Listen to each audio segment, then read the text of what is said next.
Welcome to another thrilling journey with Ride and Drive. Today, we're not just talking about speed, we're diving into the story of a true aviation legend, the Concorde Supersonic Jet. This wasn't just an aircraft, it was a masterpiece of engineering that flew faster than the speed of sound and redefined luxury travel in the skies. Developed in the 20th century through a rare collaboration between Britain and France, the Concorde became a symbol of technological ambition, elite travel, and aerodynamic innovation. In this speech, we'll explore how the Concorde achieved its astonishing speeds, what made it so unique in aviation history, and why, despite its brilliance, it was eventually grounded. Get ready to uncover the rise, flight, and legacy of one of the most iconic jets the world has ever seen. The story of Concorde is not only a tale of technological excellence but also a reflection of the changing dynamics of the aviation industry, global economics, and public perception of innovation.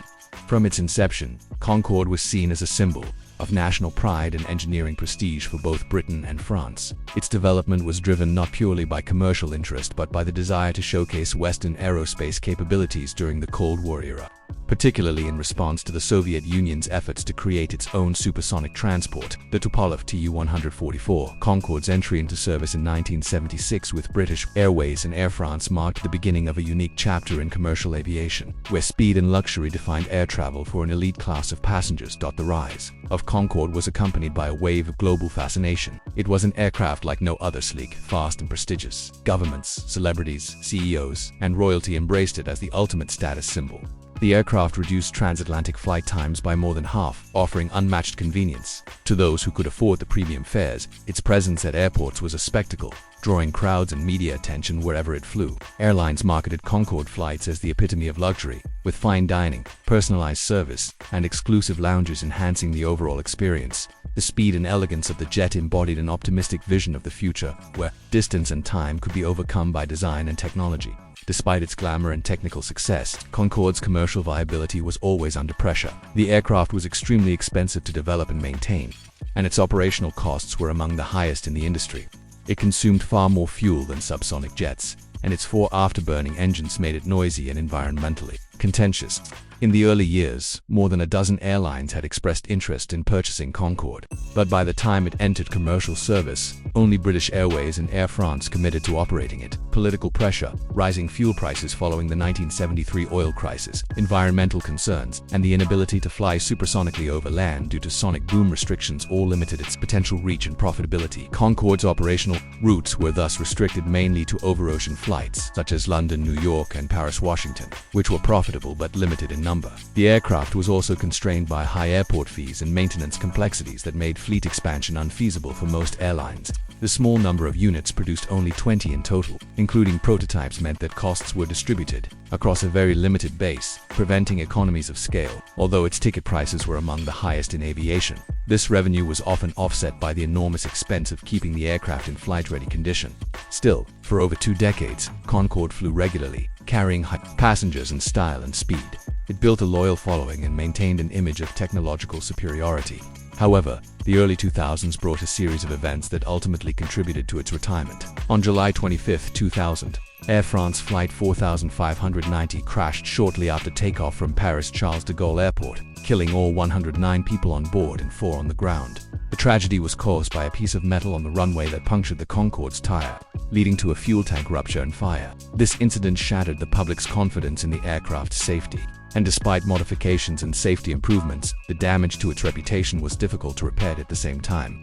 The aviation industry was evolving rapidly. Newer, more efficient jets like the Boeing 777 and Airbus A330 offered airlines the ability to fly long distances at lower costs, while passenger preferences shifted toward affordability and convenience rather than speed and luxury. The September 11th attacks in 2001 also deeply affected the global aviation market, reducing demand for premium travel. In 2003, both British Airways and Air France announced the retirement of their Concorde fleets, citing rising maintenance costs, declining ticket sales, and a lack of manufacturer support for spare parts. The final Concorde flight took place in October 2003, ending an era of supersonic commercial travel.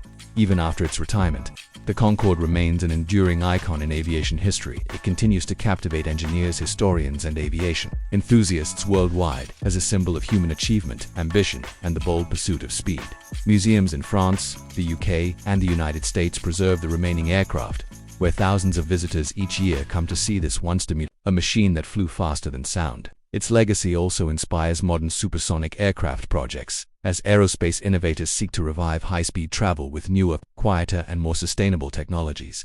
The Concorde may no longer fly, but its impact on aviation, culture, and engineering is firmly etched into history. The Concorde was a groundbreaking achievement in aerospace history, representing a pinnacle of human ambition to conquer speed and distance in commercial flight. Developed as a joint venture between the British Aircraft Corporation and France's Aerospatiale, it emerged during a time when the world was captivated by speed records, space exploration, and futuristic technology. First flown in 1969 and entering service in 1976, the Concorde was capable of cruising at Mach 2.04, more than twice the speed of sound, allowing passengers to cross the Atlantic in under 3.5 hours. This was not just an improvement in travel time, it was a complete redefinition of international air travel, targeting elite business and luxury markets that valued time and prestige. The engineering behind the Concorde was revolutionary for its era. The aircraft featured a distinctive delta-wing design that allowed stability and lift at both subsonic and supersonic speeds. Unlike conventional airliners, its fuselage would elongate during flight due to extreme heat caused by air friction at high speeds. Engineers accounted for this thermal expansion by designing the aircraft with specialized materials and flexible joints. Its pointed nose, which drooped during takeoff and landing to give pilots better visibility, became an iconic visual hallmark of supersonic aviation. The airframe was composed primarily of aluminum, as composites and titanium were too expensive or untested for mass production at the time. Concorde's 4 Rolls-Royce, Snicma, Olympus 593 turbojet engines were derived from military-grade technology and were equipped with afterburners, making them powerful enough to propel the aircraft to cruising altitudes above 60,000 feet. At such heights, passengers could see the curvature of the Earth and experience near-space flight conditions.